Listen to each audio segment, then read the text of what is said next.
SJVN के number आ चुके हैं। तो क्या कहते हैं नंबर, हम यहाँ पे चेक करते हैं।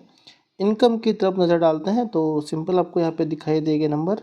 तो नंबर इन करोड़, जो भी नंबर है वो करोड्स में दिखाई देंगे। तो एक साल पहले यानी कि सितंबर क्वार्टर में देखते हैं तो 994, ठीक है, 994 करोड़ का यहाँ पे प्रॉफिट था।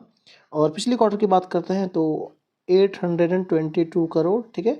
और लेटेस्ट क्वार्टर की बात करते हैं तो 942 करोड़, ठीक है। तो सिंपल हमें क्या दिखाई दे रहा है दोस्तों, यहाँ पे क्वार्टर टू क्वार्टर और ईयर टू ईयर अगर हम चेक करते हैं तो यहाँ पे हमें जंप दिखाई दे रही है, ठीक है। कैसे? क्वार्टर टू क्वार्टर और ईयर टू ईयर हमें बड़ी गिरावट दिखाई दे रही है नेट इनकम में, ठीक है। अब गिरावट की बात करते हैं तो जो ईयर टू ईयर है वो एकदम यहाँ पे फ्लैट है, कोई दिक्कत नहीं है।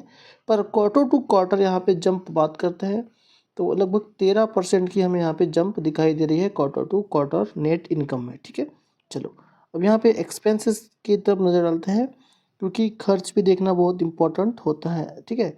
खर्च की बात करते हैं तो पिछले साल सितंबर क्वार्टर में 465 करोड़ का था और पिछले क्वार्टर में 464 करोड़ और अभी 548 करोड़, ठीक है।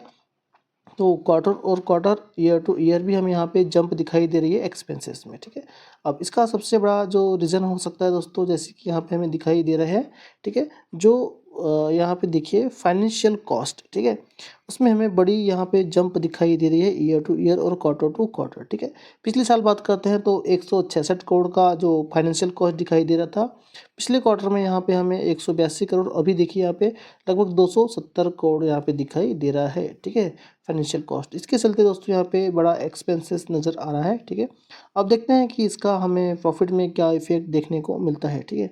तो नेट प्रॉफिट की बात करते हैं तो देखिए यहाँ पे नेट प्रॉफिट हमें आपके सामने दिखाई दे रहा है, ठीक है। तो नेट प्रॉफिट भी हमें यहाँ पे कम होता हुआ ही दिखाई दे रहा है, जैसे कि हमें अनुमान था। चलो कितना हुआ है देखते हैं नंबर में। तो पिछले साल बात करते हैं 463 करोड़ का प्रॉफिट था। पिछले क्वार्टर में बात करते हैं 284 करोड़, ठीक है, 284 करोड़। और अभी कितना है यहाँ पे देखिए 341 करोड़, ठीक है, कितना 341 करोड़, ठीक है। तो जैसे कि हमें यहाँ पे दिखाई दे रहा है क्वार्टर टू क्वार्टर तो जंप है, ठीक है, लेकिन यहाँ पे ईयर टू ईयर बहुत बड़ी यहाँ पे गिरावट देखने को मिल रही है, लगभग 35% की है यहाँ पे गिरावट है, ठीक है। तो नंबर ठीक नहीं है, ठीक है, नंबर ठीक नहीं है, मैं ऐसे ही कहूँगा, क्योंकि यहाँ पे ईयर टू ईयर हमें कंपेयर करना होता है, शॉर्ट टर्म में ज़्यादा फोकस नहीं करना होता है। लॉन्ग टर्म में हमें यहाँ पे 35% की गिरावट देखने को मिल रही है, ठीक है। तो नंबर हमने देख लिए, अब ईपीएस भी इस तरीके से रिएक्ट होगा। ईपीएस की बात करते हैं तो ईपीएस में भी हमें गिरावट देखने को ही मिलेगी, ठीक है। कहाँ गया ईपीएस? ओके ओके, ये रहा अर्निंग पर शेयर, ठीक है।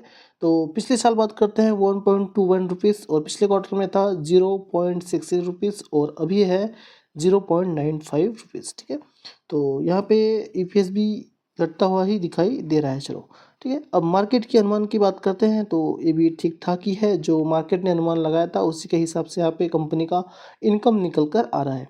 लेकिन यहाँ पे जो फाइनेंशियल कॉस्ट यहाँ पे 300 करोड़ के आसपास लगा है, उसके चलते दोस्तों यहाँ पे खर्च ज़्यादा हुआ है कंपनी का और उसके चलते हमें प्रॉफिट कम होता हुआ दिखाई दे रहा है। पिछले वीडियो कैसा लगा कमेंट करके आप बता सकते हो, वीडियो को अपने फ्रेंड्स और फैमिली में शेयर कर सकते हो और प्लीज़ वीडियो को लाइक करना। मिलते हैं नेक्स्ट वीडियो में, तब तक के धन्यवाद।